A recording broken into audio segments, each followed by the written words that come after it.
She slammed the paper against my truck window and yelled, "You can't park here. This road belongs to the HOA now." I stared at her, dust from the construction floating between us like smoke after a battle. That road, those fields were mine. My father had bought this land 40 years ago, long before anyone had heard of an HOA in this town. But she stood there like she owned the sun, chin high, sunglasses reflecting my angry face back at me. "Ma'am," I said slowly, "you're standing on my property." She laughed, sharp and fake. "Not anymore, sweetheart. We built 135 homes here. It's community property now." I looked past her, rows of identical houses where my pastures used to be. Concrete over grass, fences over freedom. My chest tightened. For months I'd been getting strange notices in the mail, all unsigned, all claiming I owed community dues. I ignored them. I didn't live in any HOA, but now they'd gone too far. They'd built on my land. "Look," I said, trying to keep calm. "There's been a mistake." She snapped her fingers and 2 men in neon vests walked up. "Remove his truck," she ordered. One of them grinned, already hooking up the tow chain. My voice cracked. "You can't do that. This is private property." She stepped closer, her perfume cutting through the dust. "Then prove it," and that's when it hit me. She wasn't bluffing. The papers she held, the houses behind her, the smug look on her face, it was all part of something bigger. I had spent my life working this soil, defending it, rebuilding the dam after every storm, but she didn't know who she was dealing with because I wasn't just some farmer losing his land. I was the one who built the dam that kept this entire valley dry. And if they wanted to take everything I owned, they'd soon learn what happens when nature takes it back. She said it was her community now. I told her nature's got a better one coming. That night, the rain came early. Heavy, slow, and cold, the kind that seeps into your bones and doesn't leave till morning. I sat on the porch with a flashlight and the old land deed spread across my table, the edges stained from years of oil and sweat. My name was right there, clear as day, signed by the county clerk himself. But the new HOA maps online showed something different. My land split into neat little rectangles, each labeled with house numbers. I zoomed in until the screen blurred. Lot 47, Lot 82, Lot 101, all built right over my boundary lines. I didn't sleep. Around midnight, I drove down to the dam, the one I'd rebuilt after the 2005 flood. Every bolt, every gate, I'd fixed myself. I knew how much pressure it could take. I also knew how much it couldn't. The water behind it had been rising ever since the HOA diverted runoff for their fancy lawns. They called it irrigation improvement. I called it theft. The next morning, I went down to confront them again. Karen was there, clipboard in hand, pretending to inspect the mailboxes like a queen checking her castle. "Morning," I said, trying to sound calm. "You got a permit for those houses?" She gave that same little smirk. "We don't need your permission anymore. The county approved everything." "Funny," I said, pulling out my deed, "'cause the county seal says otherwise." I placed it in her hands. She looked down, eyes squinting. "So this can't be real," she muttered, but the shake in her voice told me she knew it was. "You forged this," she snapped suddenly, waving it in the air for the others to see. Before I could respond, she took out her phone. "I'm calling the sheriff," she said. "You're trespassing," I almost laughed. "On my own land?" She didn't answer, just dialed, speaking fast and dramatic. Within minutes, 2 black SUVs rolled up, lights flashing. But when the doors opened, something wasn't right. No badges, no uniforms, just dark coats and mirrored glasses. Fake cops. That's when I realized this wasn't just HOA greed anymore.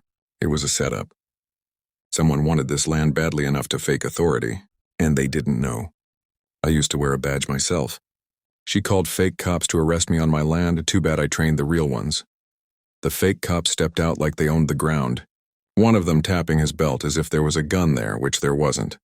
"Sir, you're under investigation for trespassing," the taller one said, his voice flat, rehearsed. Karen stood behind him, arms folded, watching like she'd already won.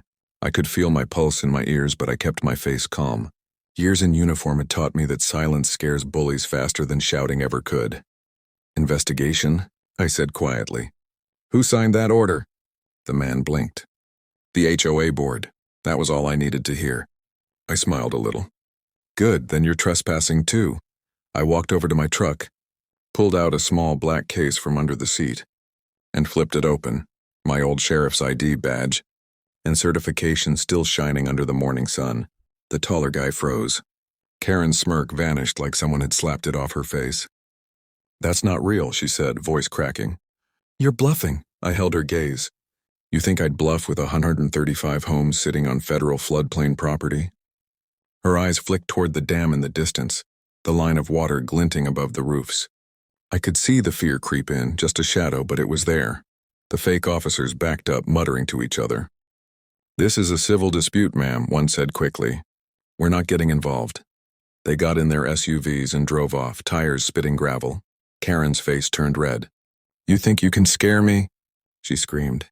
"This entire community depends on me." I took a slow step forward. "Depends on you? Or on that dam holding back 500,000 gallons of water?" For the first time, she didn't have a comeback. Her lips trembled. She looked around, maybe realizing how fragile her power really was. Built on stolen ground. Under stolen names, I leaned in close and whispered, "You wanted to control my land, Karen, but you forgot one thing. I control the water. She built houses on my land, I built the wall that kept them dry." That night, the storm returned, fiercer than before. The wind howled through the empty fields, rattling the half-built fences the HOA had rushed to install. I stood in my barn with the lights off, watching the sky split open with lightning. Every flash lit up the valley. The neat little rows of homes, the shiny new mailboxes, the people inside who had no idea their foundation sat on a stolen floodplain. My phone buzzed. A blocked number. I answered without speaking. "You think you can scare people with your old badge?" Karen's voice hissed through the line. "You're finished here. By tomorrow, the county will file charges. You'll lose everything." I let a few seconds pass before answering. "Funny," I said.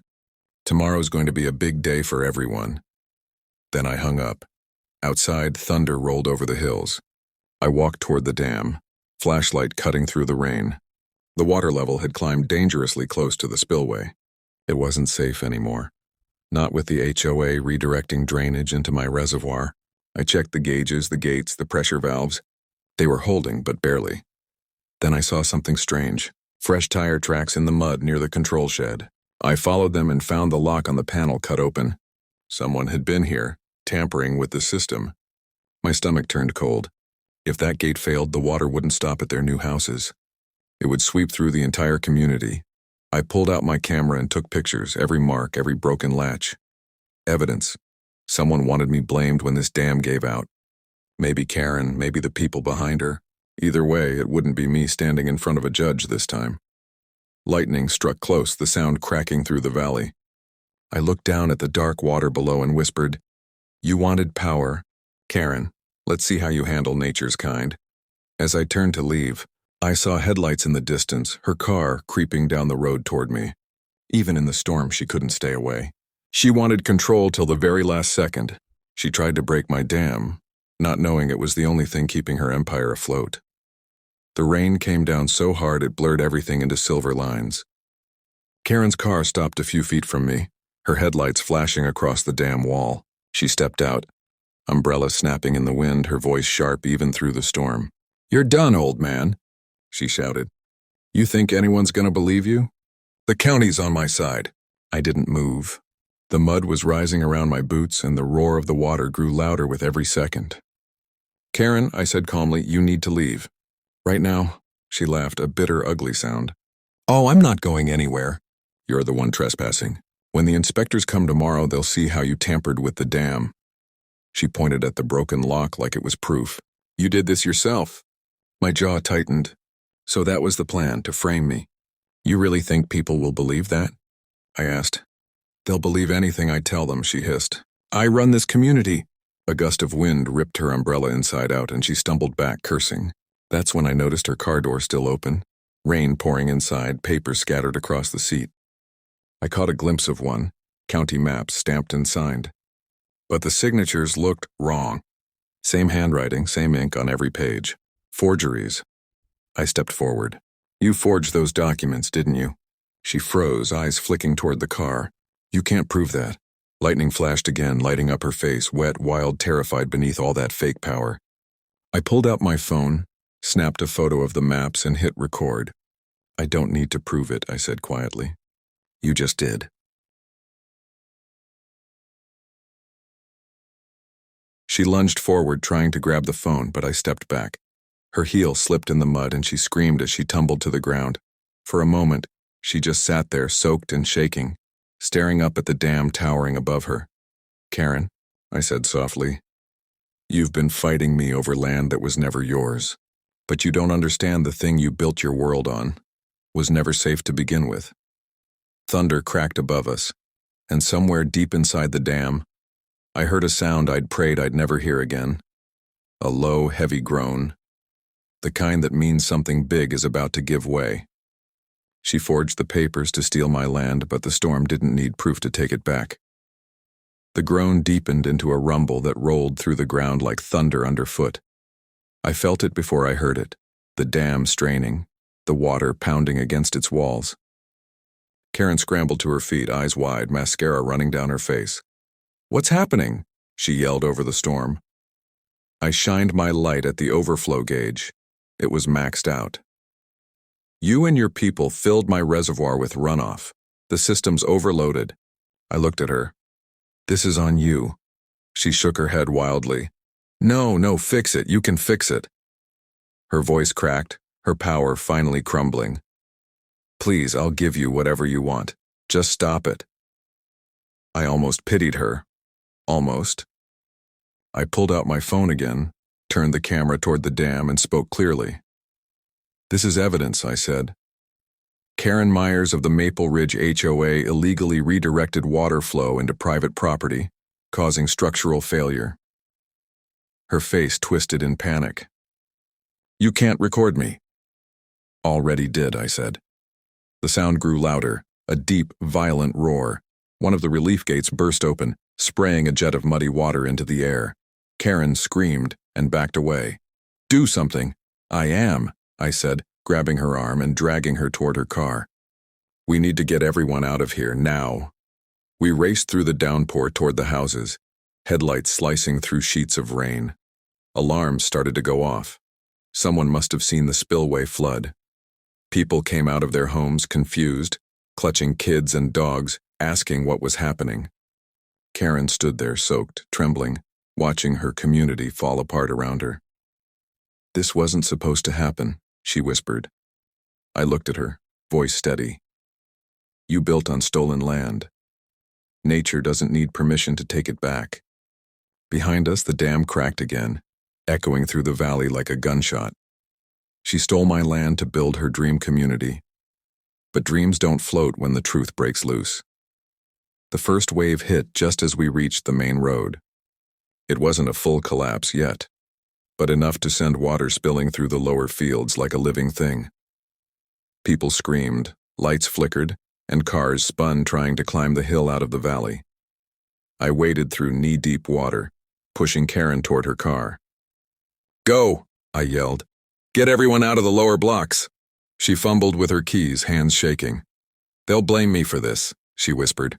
"They'll know the truth soon," I said. "I've sent the footage." Her eyes snapped up. "What footage?" "Every map, every document you forged, every minute of tonight. It's already uploading to the county server." For a second, she just stared at me. Then something broke in her expression. She wasn't angry anymore, just small. "I never meant for it to go this far," she said quietly. But it had gone that far. The water kept rising, ripping through fences and driveways. I turned back toward the dam. Half the wall was gone now, a roaring gap pouring everything back where it once belonged. I felt the ground shake, but inside that chaos there was a strange peace. Sirens wailed in the distance, real ones this time. County deputies, rescue trucks, flashing red through the rain. I waved them toward the evacuees. One deputy recognized me. "Miller, you're alive. What the hell happened here?" "Fraud, greed, and gravity," I said. "You'll find the evidence in her car." Karen didn't fight back. She just sank against the door, soaked and silent, while the deputies opened her trunk and pulled out the fake permits, county seals, and bank transfers she'd hidden. One of them looked at me and nodded. "She's done." As they led her away, she turned once, eyes hollow. "You ruined everything." I met her gaze and said, "No, Karen. You did that when you forgot who this land really belonged to." Behind us, the dam finally gave way with a deafening roar. but by then everyone was safe on higher ground. The home she built shimmered under the floodlights, already half submerged. She thought she owned my land, but the water knew the truth long before any judge did. By sunrise, the valley looked nothing like the one she'd stolen. The water had settled into quiet pools, glassy and still, stretching over the places where her perfect little houses once stood. Roofs poked out like forgotten toys, fences floated downstream, and silence hung heavy in the air, except for the faint hum of rescue choppers circling above. I stood on the ridge overlooking it all, hands in my pockets, mud drying on my boots. The deputies had taken Karen hours ago. She didn't say another word after the arrest, just sat in the back of the cruiser, staring at the water, swallowing her dream. The news vans had already arrived too, reporters standing in the mud shouting into cameras about the HOA disaster of Maple Ridge. They'd get their headlines. But I didn't care about that. What mattered was what was left. The land finally breathing again. The dam had done its job, just not the one people expected. It reminded everyone that no amount of signatures or fake authority could rewrite where nature draws its lines. My neighbor, old Mr. Harris, walked up beside me, shaking his head. "You really did it, didn't you?" I looked at the valley. "I just stopped pretending this was theirs." He gave a low whistle. "They'll call you crazy." "Maybe," I said, "but at least I'm free." I turned toward the rising sun, golden light spilling over the wet fields that once fed my father's cattle. For the first time in years, the air smelled clean, like earth, not asphalt. I knew rebuilding would take time, maybe the rest of my life. But it was mine again. Down below, the water reflected the sky in broken patches, glittering like a promise. They built 135 homes on my land, but in the end, nature took back every single one.